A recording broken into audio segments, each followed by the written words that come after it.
We are continuing our dismantling of ethnic studies, and today we wanted to talk about what liberation education looks like.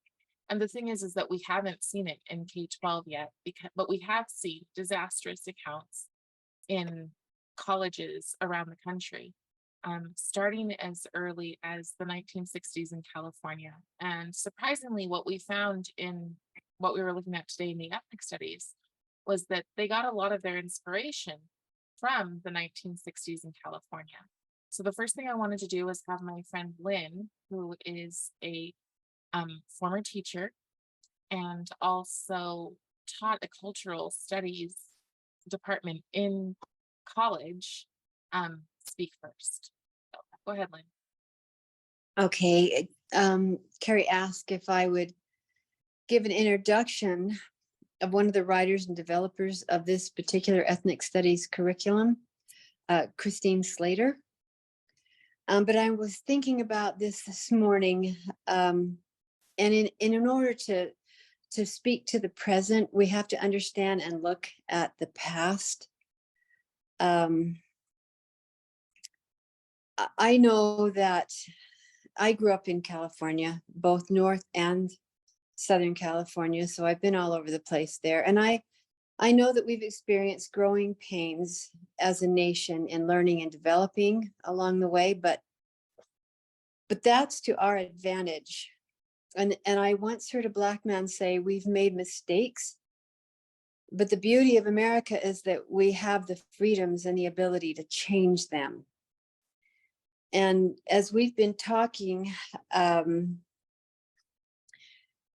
and discussing the things that have been going on in this curriculum and seeing the way the world is turning at this particular time, we're presently undergoing a threat to our national health and survival. And this is laid at the feet of our children. And whether people choose to look the other way or not, we are sending them off to school to become activists. I have a friend up in Portland, Oregon, who has a national organization, and of course Oregon is kind of the is kind of a little seedling place to dissidents. But she said that they are working so hard to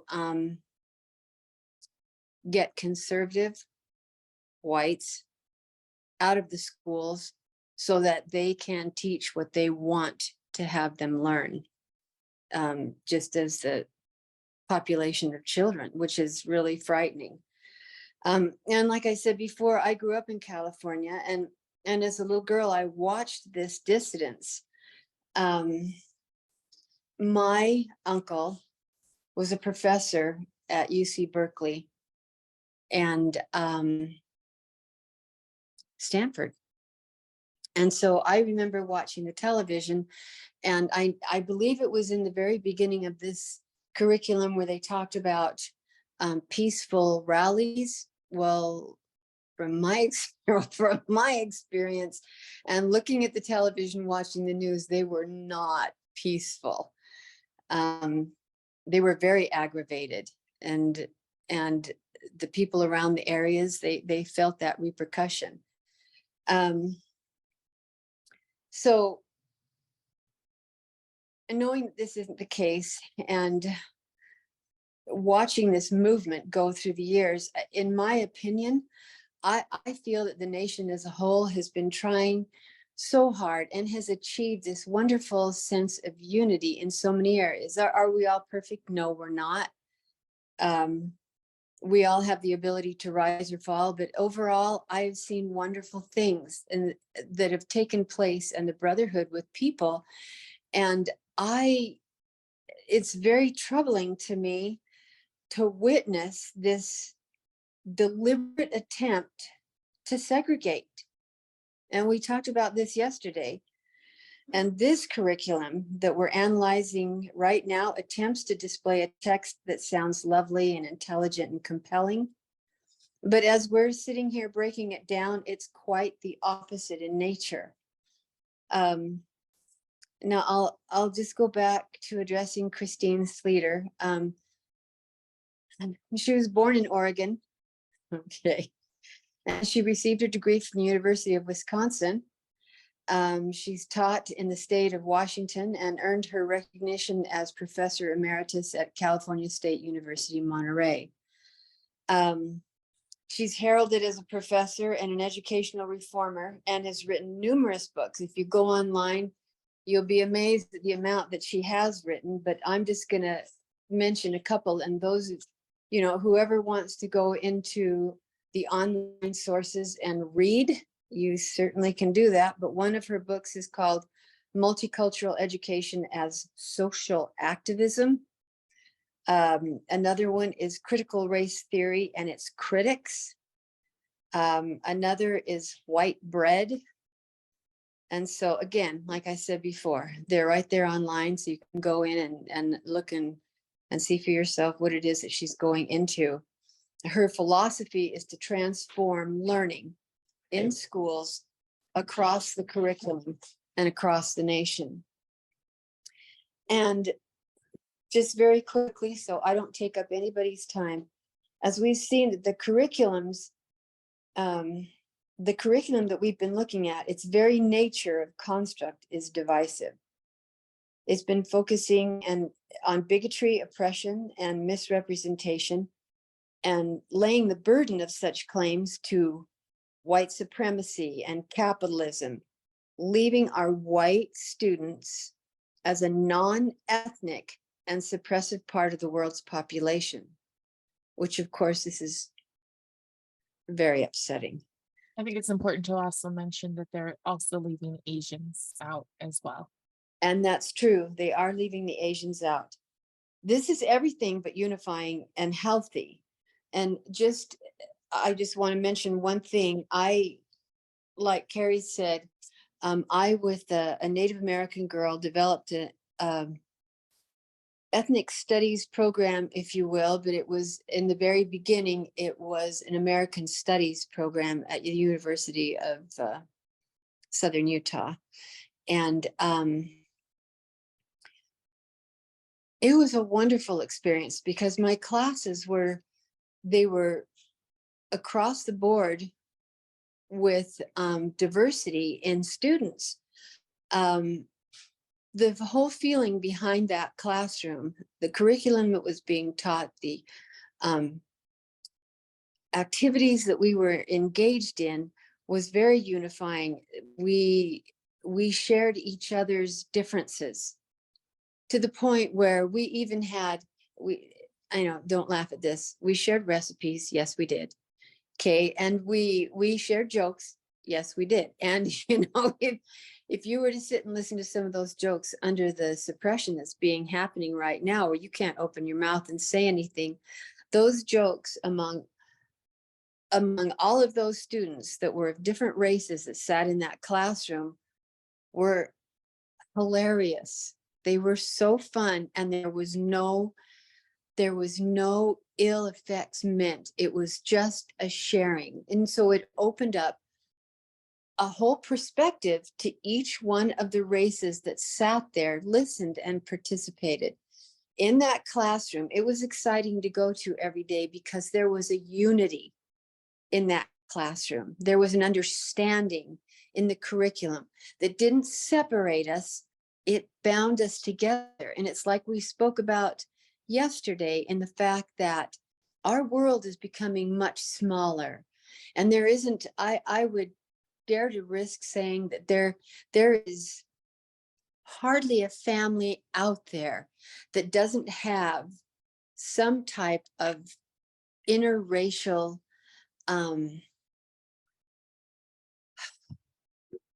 No, family members. You know what I mean? right. It's such a beautiful thing, and it's being turned into this Well, and that's one of the things that we separatist. will eventually see in the model policy, is that there is an attack on critical family studies. But today we're really going to focus on um, the opposite. So what you're saying in your classroom is that these kids could come in and they could hear different points of view and even laugh at jokes that today might be considered quote unquote racist. But they did not assume ill will. And I No. think that's why people could get along. Um, and the reality is that behind closed doors, people still are doing that. People are still making their jokes. They're still laughing. If you go to a specifically like male environment, a factory, the jokes that are being told in there, and these are people who respect each other, like each other, would consider each other sometimes even like brothers. But they say things that today our colleges are teaching you that you need to be offended by. Yeah, exactly. Thank you. And thank you, Lynn. Okay, go ahead, Brooke. I could jump on. Okay. Do you want me to just start with the background of Yes. okay, here we go. Okay, so in my research about the background of the ethnic studies program, I would Google it and just find all of these articles. And I finally found this one woman who identifies herself as she participated in it, and she was a librarian. And what I've really found interesting about her account was she gave all of the demands that they had and the problems they were facing. And I'm just going to skip to the part where it says, this just kind of gives a background information on it and their dissatisfaction with the government. It wasn't necessarily all about race relations. There were, the civil rights going on, but also there were the Vietnam War. And one of the things she said is they were protesting the college's practice of revealing students' academic standing to the Selective Service Office. Now, I think that's a valid concern, and I would definitely organize against that. We have with the Department of Justice in the Davis School District. But anyway, she also makes another point about the origin of this, and I think it's so important for the context that they came from comfortable middle-class families, and they were convinced of the importance of their ideas. And so here is what happened. So there were white students who expressed hostility about the growing use of student funds for Black student education and activities. And so the editor published something and attacked, but then he was physically attacked by several Black students. And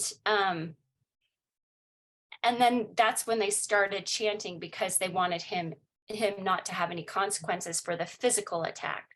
And that's why the administration didn't want to say, hey, yeah, we're going to have no consequences whatsoever. We're going to totally get over to anarchy. Anybody can hurt anybody, no consequences because of the color of your skin. And so they're saying that they didn't want to teach these ethnic studies. But you'll see in their demands that they already were teaching these classes. They just wanted it labeled under a big umbrella of something else. They already had faculty teaching this. So, but I'm going to contrast this with NPR's account, just so you can see how warped it gets if you don't have the right sources. So this is NPR's spin on 1968. And so this is their website. And I just highlighted it right here. 50 years ago, studying the history and culture of any people who were not white and Western was considered radical. Completely false. San Francisco was teaching this stuff, but they twisted it to be nobody wanted this taught. What really happened is they wouldn't excuse or permit the violence. That's different.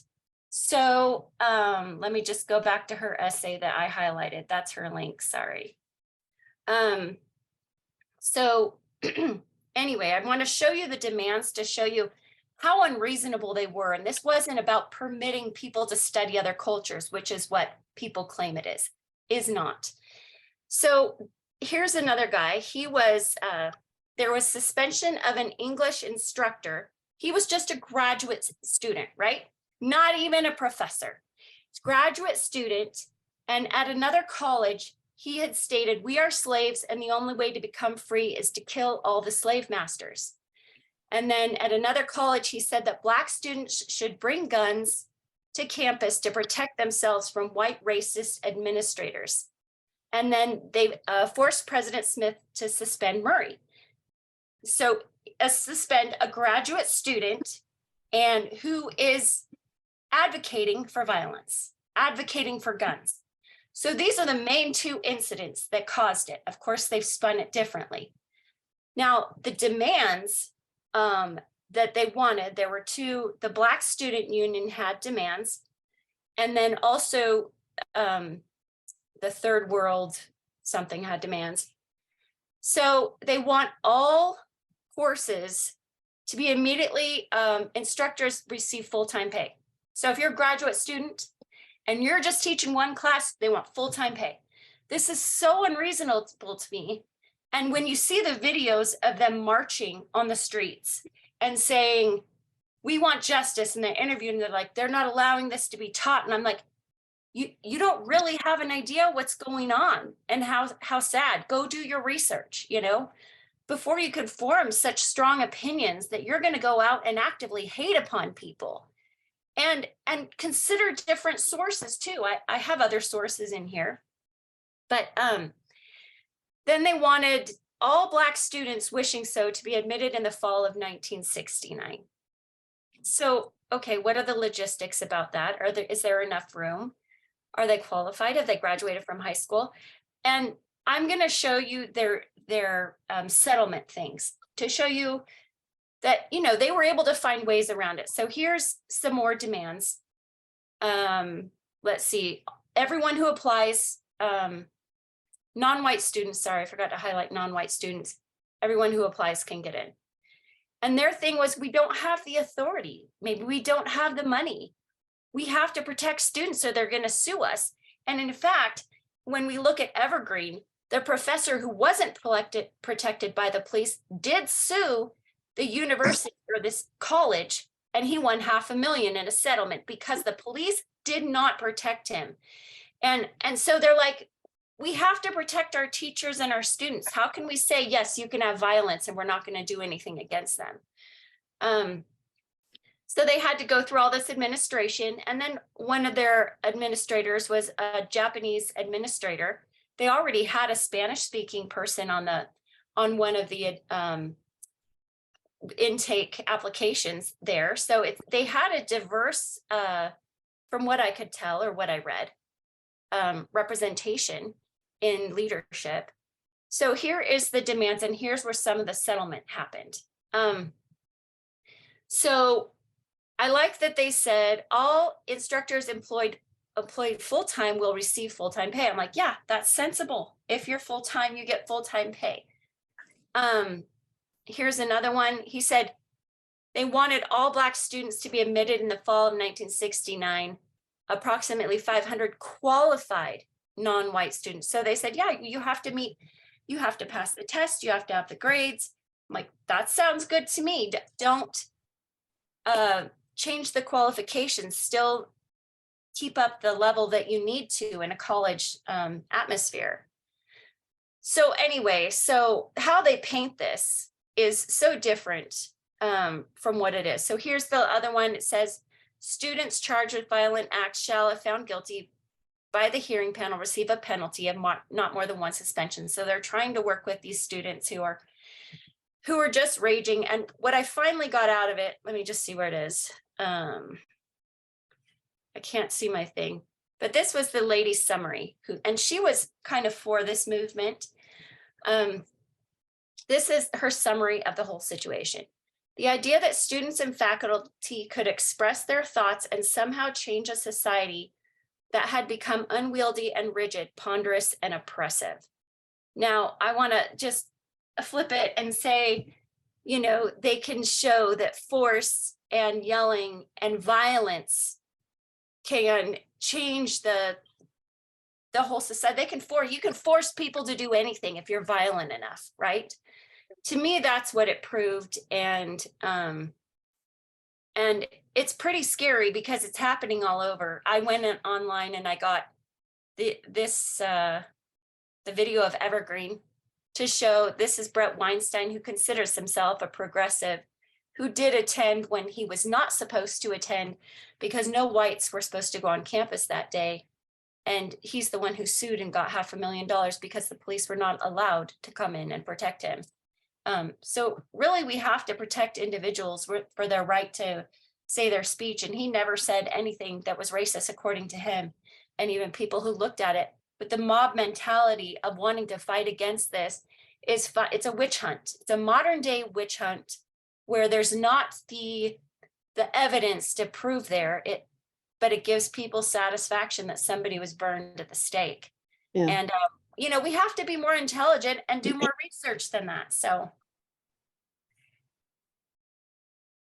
there's that. Do you have some thoughts on it? Julie? No, this is not, I have not researched this area, so I'm sitting here and taking it in. Except I am a huge fan of Brett Weinstein. Right. Yeah, I'm impressed with what you found, Brooke. And it goes back to what I watched when I was a little kid in California, and the riots and the burnings, and this was going on campuses, and it just, yeah, it brings it all together from what I saw just as a kid. But thank you for that. That was really great. I actually do have one thing to insert really quick. And that in my, I interviewed James Lindsay for 3.5 hours for my documentary. And one of the things I just finished timestamping that interview. And one of the things I asked him about was the overtake of universities, the Marxist communist takeover of universities. And he did share that they did try, with all this violence on campuses in the late 60s, that they really were trying to do like a hot Marxist revolution, but it did fail. And so a lot of these revolutionary people ended up going into education, and that's where they utilized their revolutionary feelings. So Well, and that's what we see in the curriculum, because we didn't just pull this randomly out of somewhere. This is literally, they are praising this in the curriculum. I think that Brooke is going back there now. Yeah, because there's absolutely no indication of what really happened. And they even call it, and I hadn't gotten to what happened at UC Berkeley yet. They called it, I was on page 10. It's right here. They called it the bloodiest strike in UC history. And so I was just studying what happened in San Francisco. And they called the one in San Francisco, which became San Francisco State University, whatever, the most peaceful of all those that followed afterwards. And Right. so, but what's crazy is that they're praising this in terms of how to educate our children. Mm-hmm. That's, I mean, kids. They're Marxists, and this is a Marxist revolution, and they want the kids to be Marxist revolutionaries. So of course they will. And even the same slogans were being used in 1968. The main slogan that was being used was, oh dear, let me see where I can find it. Shut it down. And you can hear right here that they're yelling, shut it down in this one. And this is about Notre Dame and shutting down free speech, but it's basically shut it down in relation to the establishment administration, who is actually protecting them from, protecting them from physical harm, even though he wasn't. So, right. Go back to the flip book. So it's really concerning to me and scary that they're giving these kids a falsified sense of not only history, but how to discover history, how to look at history. Like, you're kind of like scientists, you experiment with it by taking in different perspectives and saying, this is what one person thought of it. Now, you always know there are at least two sides of the story. What is the side of administration? And just by seeing the demands and why they couldn't answer them, just that tiny word that says, we don't have the authority, maybe they don't have the authority to injure another person or to permit the injuring of another person. And that was their perspective. And if they would just put that in and say, the administration said they didn't have the authority to permit the injury of another person on their campus, then they're like, wait a second, what were they really demanding? What really spurred this on? And so this is so irresponsible and so dangerous in the way that they present these things in history that have been rewritten. They talk about rewriting history all the time. Oh, yeah. This is a complete rewriting of what actually happened. And thank goodness San Francisco has all these archives in here. And it's just historical essays by firsthand accounts. And you know, I took PDFs in case they take it down. Okay. I think that it so many times comes down to the money. So they didn't have the authority back then because there was more backing for the college than there was for the students. Today there's more backing for the student. People are afraid to do what's right because there's money involved. We just saw just today in K-12, they had after school programs, and one of the after school programs was SEL, Discover Your Identity. Oh, And the I wonder, parent I wonder what that means. and the parent, and this is middle school, and the parent reached out and said, why are you doing this? And the principal openly said, we're doing this because we took money for fun, and we would not be able to pay for the equipment if we did not put these classes in. And then, of course, you get the normal platitudes. These classes just teach kids how to think and be kind. So I could pull up the exact thing that he said, just in case maybe anybody wants to get me for misquoting. Just a second. Yeah, it is quite interesting, the things that they're doing here.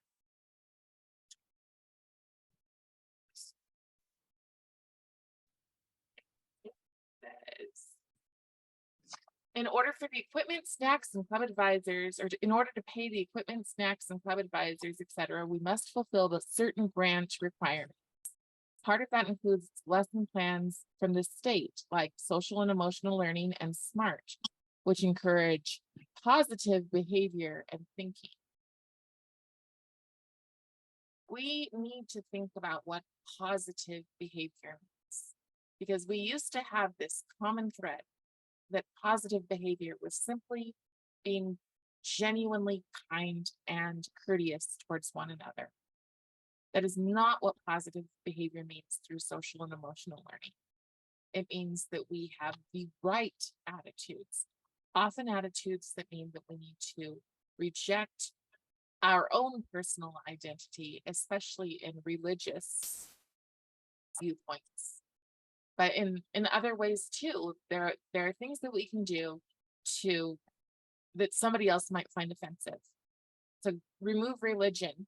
And if you're looking at somebody and their name was Janet yesterday and today it's Peter, and you are expected that your only way of being positive, the only way of being a courteous person is to call them Peter, even though yesterday they were Janet, and you are 12 years old and you don't understand what's going on, then you have to bow down to this.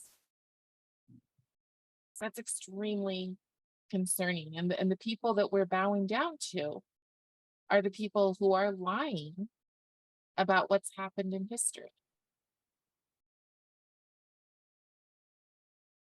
Well, and that's why it's so important. Oh, Brooke, go ahead. Oh, sorry, I didn't mean to. I thought there was a pause. You go ahead.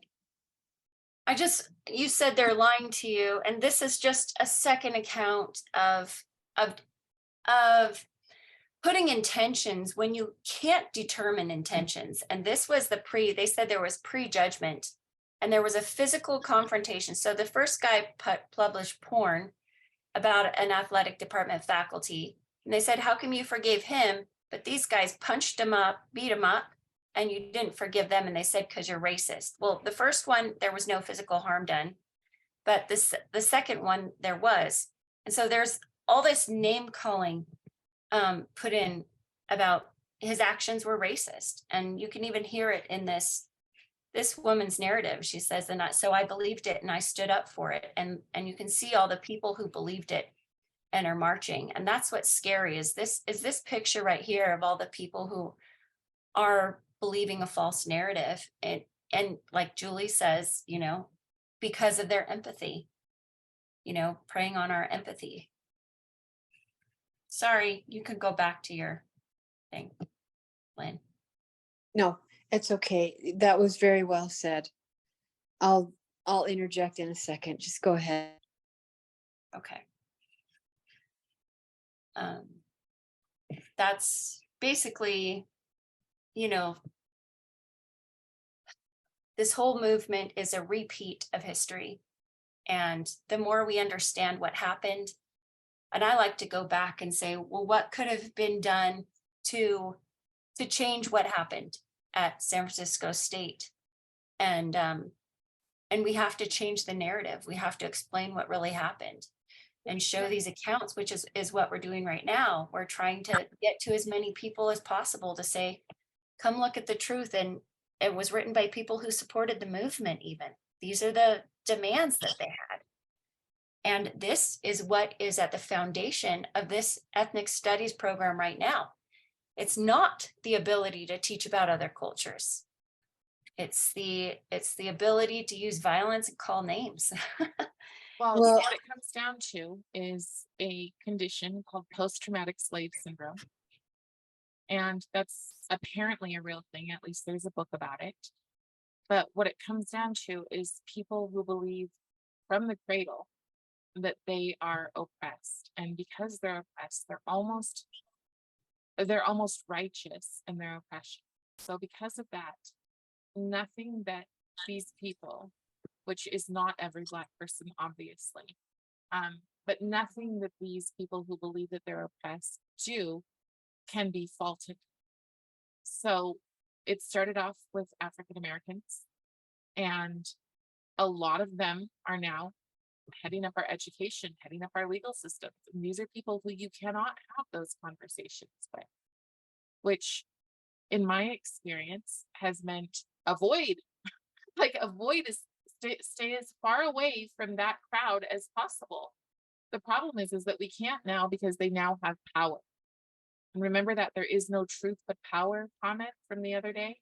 Mhm. They have the power, and they're not allowing you to avoid. They are not allowing your children to avoid. Instead, they're bringing what I can only describe as poison and toxicity into our schools.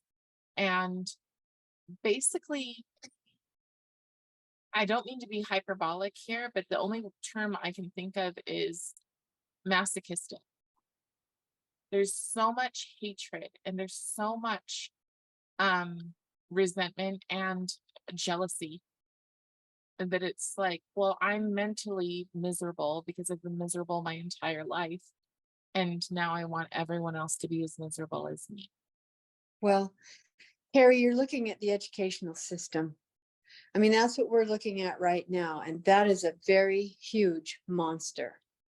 The only thing that we could possibly do that I can see, because you're not going to change those people that are in some type of power position, because they're bent on making sure that whatever they want to happen is going to happen. The only thing that we can do here on our level, grassroots, if you will, is what is being done right here on the curriculum that is being presented, to make sure that those things that are being claimed, which obviously you can say anything, but you better prove it. So you have all this information is what they've got in this curriculum to be sent around to all the schools throughout the nation.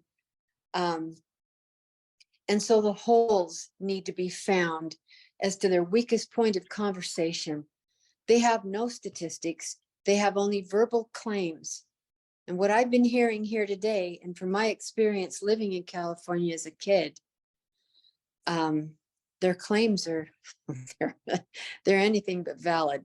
Sure. The problem is that there is an excuse for that. Excuse isn't the right word if anybody has the right word, but we've seen that Smithsonian, logic is whiteness. So How you change that? We could talk about this all day long, and right. and the politics of this whole mess is another issue unto itself. But what we're trying to do here is show someone who's got some type of power to prohibit this type of curriculum being filtered in through the schools, and they're not satisfied with an ethnic studies class. They want it integrated through all of the disciplines in the school. Yeah, I mean, looking at the structure of it, it says it's a double helix with one of the strands being teaching about culture, which I think we all agree on, and the other strand being teaching critical consciousness, which is the poison pill part of it, which is the oppressed versus oppressor dynamic.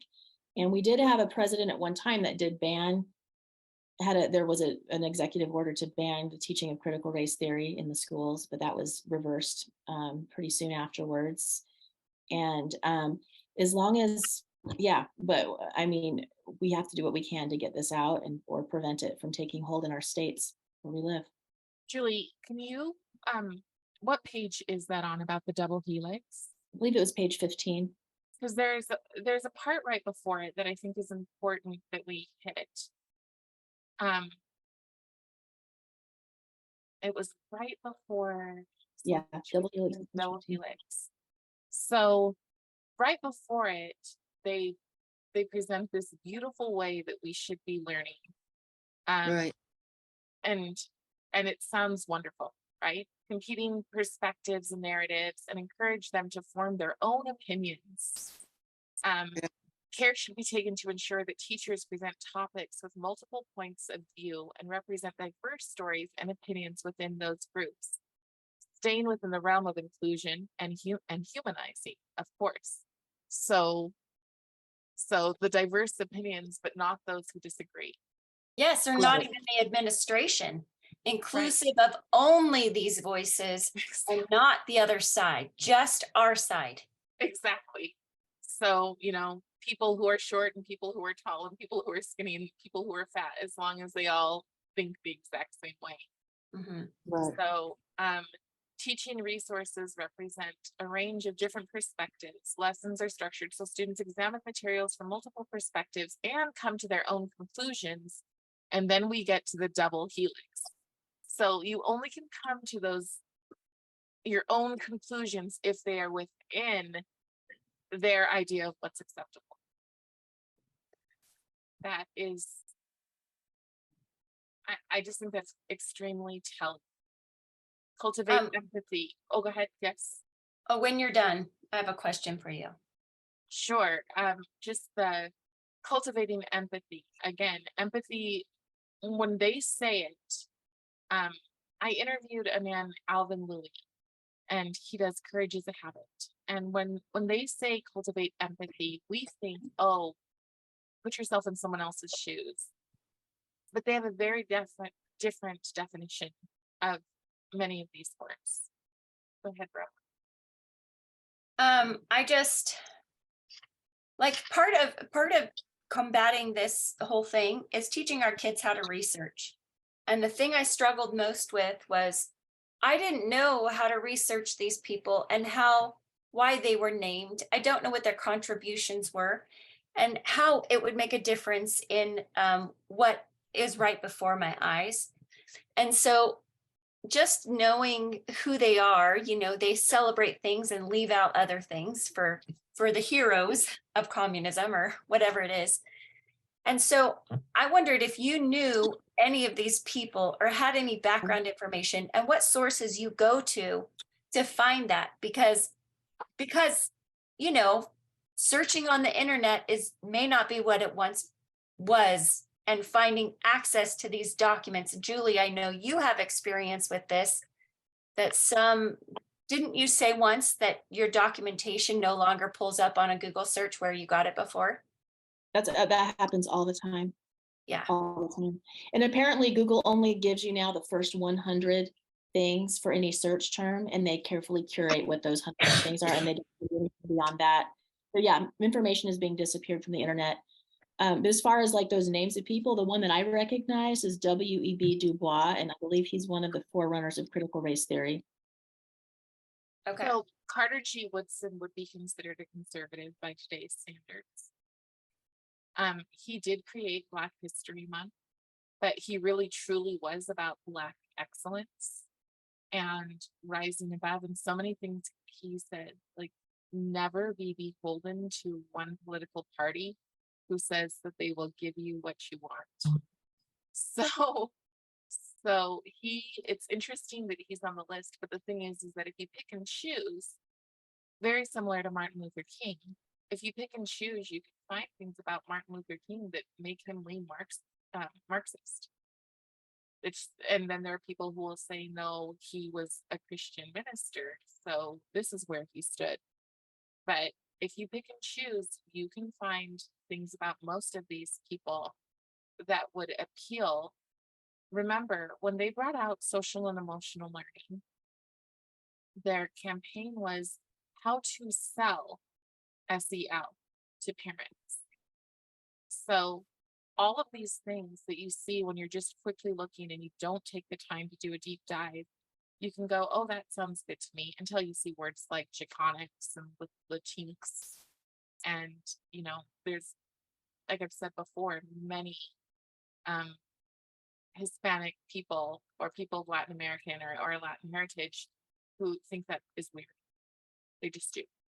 And so there are things that you might see and you might point out and go, yeah, no, that's woke. I'm not interested.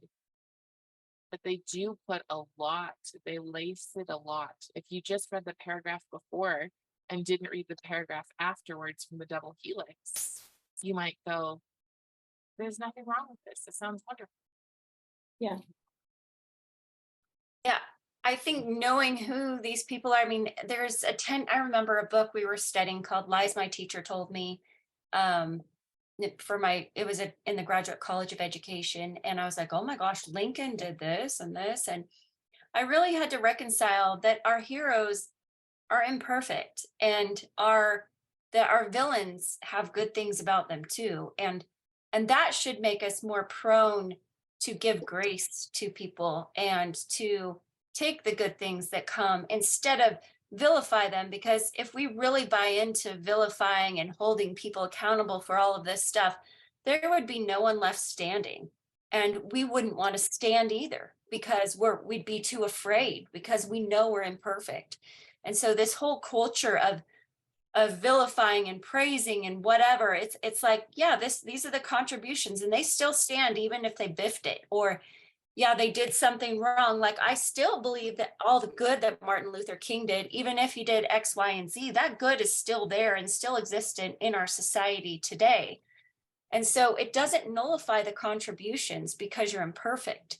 So, I think teaching that approach in our thinking, in our study of history, and also in our interactions with each other, it will just make it, this whole approach of vilifying everyone and holding them accountable, it's that worldview that messes this whole study up. You could have a beautiful ethnic studies program if it didn't have to be couched in oppressor and oppressed and reparations and who did this wrong, So Exactly. what Well, you're talking about is empathy. What you're talking about is having actual empathy and going, oh, and every single human being is flawed and every single person has beauty within them. But this new empathy is saying, no, if you are the wrong kind of flawed, there's no forgiveness, there is no redemption. Get down on your knees and profess your guilt for the rest of your life. And also give me half your stuff or more. Well, when I say that it's teaching empathy, what my brain hears is we're going to use your empathy against you to get more power. Yes. Yeah. No, they're teaching equity. The only thing is, and I came up with this, I woke up this morning and I was just hit with this idea that all of these people who are now the experts in empathy and the experts in critical whatever, justice, whatever, they're making a crap load of money, right? And none of them are going to give up their money and live in, say, a $300,000 home so that we can all be equitable. So they're just a bunch of hypocrites. Well, they're doing the exact thing that they say we're doing. So when you said the only truth is power, they're saying here is intersectionality. This is where power, this is the only truth that absolutely exists. And they're the ones that are getting the power. They're the ones who are claiming all of the power by saying this is where the power is. And you look at that instead of at them getting the power through the division and the Marxist. Yes, they're saying so much stuff about, and I think this is where we'll leave off. They are recolonizing our country to fit their really, really warped vision of a brighter future. Yeah, can I just say one thing about that really quick? So Paulo Freire wrote The Pedagogy of the Oppressed, which a lot of this stuff is based on. And then I'm getting this, I get information from James Lindsay again, because he puts so much great stuff out. And they've hijacked the whole purpose of education. Paulo Freire's whole point was education is not for teaching reading and writing and like academic stuff. No. It's to radicalize it's to radicalize the kids and the students and to give them their critical consciousness that they will then go forward and tear down the systems of power. And so that's what all of this is. It's education is no longer for developing minds. It is to create critical consciousness, radicalize the students. Why don't you tell that to all the parents that are still, my God. Well, that's So what many we're trying to parents. do, right? Yeah, We're trying. So exactly. So, friends, if you are watching and you are getting anything out of this, please hit the like button. Please subscribe. We have only about 660 more pages to go. I should say 666 more pages to go. But we only have a certain amount of pages left to go to get through this curriculum that's really in depth and really truly alarming of what they want to do to our kids. So on that note, I think we'll say goodbye because we don't want to keep them too long, and we will see you next time. Bye, guys. Bye. Bye.